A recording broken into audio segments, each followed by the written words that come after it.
کہ امتحان کا مقصد کیا تھا، کس مقصد کے لیے امتحان لیا گیا؟ تو اس کا جواب تو ربہ لفظ نے حل کر دیا، ابراہیم ربہ وَإِذِ ابْتَلَىٰ ابراہیم ربہ، کہ جب آزمایا ابراہیم علیہ السلام کو ان کے رب نے، ربہ لفظ نے اس مسئلے کو حل کر دیا کہ اس امتحان کا مقصد کیا تھا۔ اب یہاں پر دیکھیں ربہ اس کے معنی ہے پرورش کرنے والے، یعنی اللہ تعالیٰ کے اسماء الحسنی میں سے اس جگہ صرف لفظ رب کو کیوں لایا؟ تو یہاں پر کہتے ہیں یہاں پر لفظ رب کو لا کر شان ربوبیت کی طرف اشارہ کیا گیا، جس کے معنی ہے کسی چیز کو آہستہ آہستہ درجہ کمال تک پہنچانا۔ مطلب کیا کہ ابراہیم علیہ السلام کا یہ امتحان ان کی کسی جرم کی وجہ سے نہیں تھا، یا نامعلوم قابلیت کا علم حاصل کرنے کے لیے بھی نہیں تھا، بلکہ اللہ تبارک و تعالی ان کو ان آزمائشوں سے گزار کر ایک نیک برگزیدہ ہستی بنا کر ان کو ایک اونچے منصب پر فائز کرنا چاہتے تھے، اس لیے ان کو ان آزمائشوں سے گزارا۔ یعنی رب کے معنی ہوتے ہیں نا پرورش کرنے والا، پرورش کا مطلب ہوتا ہے کہ کسی چیز کی دیکھ بھال کر کے آہستہ آہستہ اس کو درجہ کمال تک پہنچانا۔ تو اللہ تبارک و تعالی نے حضرت ابراہیم علیہ السلام کو درجہ کمال تک پہنچا دیا ان آزمائشوں کے ذریعے۔ اب یہاں پر دوسری بات ہے کہ دوسرا سوال یہ تھا کہ امتحان کس عنوان سے لیا گیا، کس عنوان سے ان کا امتحان ہوا تھا؟ تو اس کے متعلق بھی قرآن شریف میں صرف کلمات لفظ آیا ہے، اِذِ ابْتَلَىٰ ابراہیم ربہ بکلمات، کہ کچھ باتوں میں، چند باتوں میں۔ اب اس لفظ کی تفسیر اور تشریح میں حضرات صحابہ اور تابعین کے مختلف اقوال ہیں۔ کسی نے احکام الہیہ میں سے 10 چیزیں شمار کی، کسی نے 30 بتلائی ہیں، اور کسی نے اور کچھ کم و بیش دوسری بہت سی بتلائی ہیں۔ لیکن حقیقت یہ ہے کہ ان میں کچھ اختلاف نہیں، وہ چیزیں سب کی سب ہی حضرت خلیل اللہ کے مضامین امتحان تھے۔ ائمہ تفسیر اور ابن کثیر کی یہی رائے ہے۔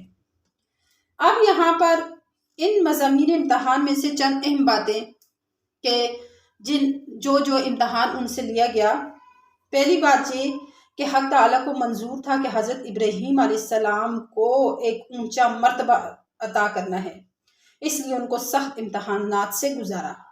دیکھیں کتنا سخت امتحان کہ پوری قوم جو تھی وہ بت پرستی میں مبتلا تھی، ان کے باپ خود بت پرست تھے، اور قوم اور حتیٰ کہ باپ کے خلاف کھڑا ہونا پڑا انہیں۔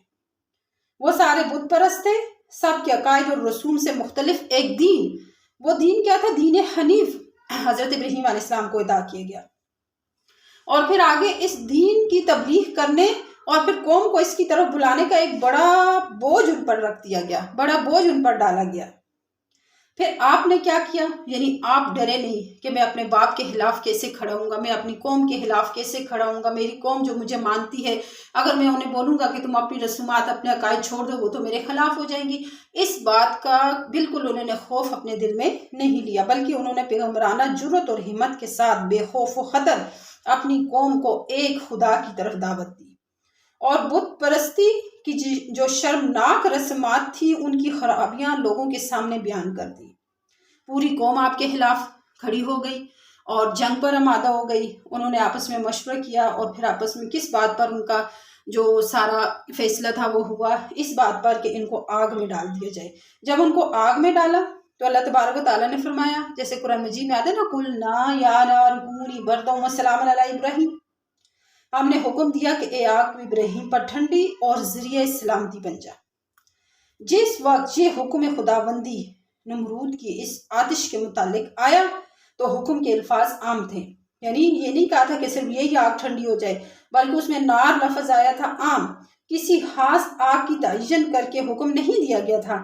اس لیے پوری دنیا میں جہاں کہیں آگ موجود تھی، اس حکم خداوندی کے آتے ہی اپنی اپنی جگہ پر وہ آگ ٹھنڈی ہو گئی، اور نار نمرود بھی اس زمرہ کا فرد بن کر ٹھنڈی ہو گئی، یعنی جو نمرود نے آگ جلائی تھی وہ بھی ٹھنڈی ہو گئی۔ قرآن مجید میں لفظ بردن، یہاں پر بردن کے ساتھ سلامن کا لفظ لایا گیا کہ ہم نے کہا کہ آگ تم کیا ہو جاؤ، بردن ٹھنڈی ہو جاؤ، سلامن اور سلامتی والی ہو جاؤ۔ اب یہاں پر اس سلامن کا اضافہ کیوں کیا؟ کیونکہ اس وجہ سے کہ کسی چیز کی جب ٹھنڈک حد اعتدال سے بڑھ جائے تو وہ بھی برف کی طرح تکلیف دے بلکہ مہلک ہو جاتی ہے، اور اگر لفظ سلامن ارشاد نہ ہوتا تو ممکن تھا کہ آگ برف کی طرح ایسی ٹھنڈی ہو جاتی جو بجائے خود ایک عذاب بن جاتی، جیسے جہنم میں ایک عذاب زمہریر کا بھی ہوتا ہے۔ تو یہ تھا ابراہیم علیہ السلام کا جو تھا وہ دوسرا امتحان تھا، یعنی پہلا یہ کہ اپنی قوم کے خلاف کھڑے ہو گئے، یعنی اپنی قوم کو آپ نے ان کی جو رسومات ہیں، جو قائد ہیں، ان سے روکنا ہے اور ایک خدا کی طرف بلانا ہے، اور دوسرا ان کو اس دعوت کے بدلے کیا کیا، آگ میں ڈال دیا گیا، اور اس میں بھی انہوں نے اللہ تبارک و تعالی کے دین کو نہ چھوڑنے کا پختہ ارادہ کرتے ہوئے آگ کے اندر چھلانگ لگا لی۔ یعنی انہوں نے یہ نہیں کہا کہ آگ سے مجھے بچا لو تو میں اس تبلیغ کو چھوڑ دوں گا، انہوں نے کہا کہ آگ میں بھلے ڈال دو، میں نے تبلیغ نہیں چھوڑنی۔ تو اسے کہتے ہیں مضبوط ایمان۔ تو یہ اسی لیے اللہ نے فرمایا فَأَتَمَّهُنَّ، کہ انہوں نے اپنے امتحانات کو بہت اچھے طریقے سے پاس کیا، یعنی کسی ناکامی کی تو اس میں گنجائش اور شک و شبہ نہیں تھا۔ تو ان کے اس مضبوط ایمان کی وجہ سے کہ اللہ تعالیٰ نے ان کو پھر پیشوا بنا دیا۔ تو اسی طرح کل کی ویڈیو میں انشاءاللہ ہم آگے آنے والی دوسری آزمائش کا تذکرہ کریں گے، چونکہ اگر ساری ہم ایک ہی جگہ پر ذکر کرتے ہیں تو ویڈیو بہت لمبی ہو جائے گی، اس لیے آج کے لیے اتنا ہی کافی ہے۔ وَمَا عَلَيْنَا إِلَّا الْبَلَاغُ۔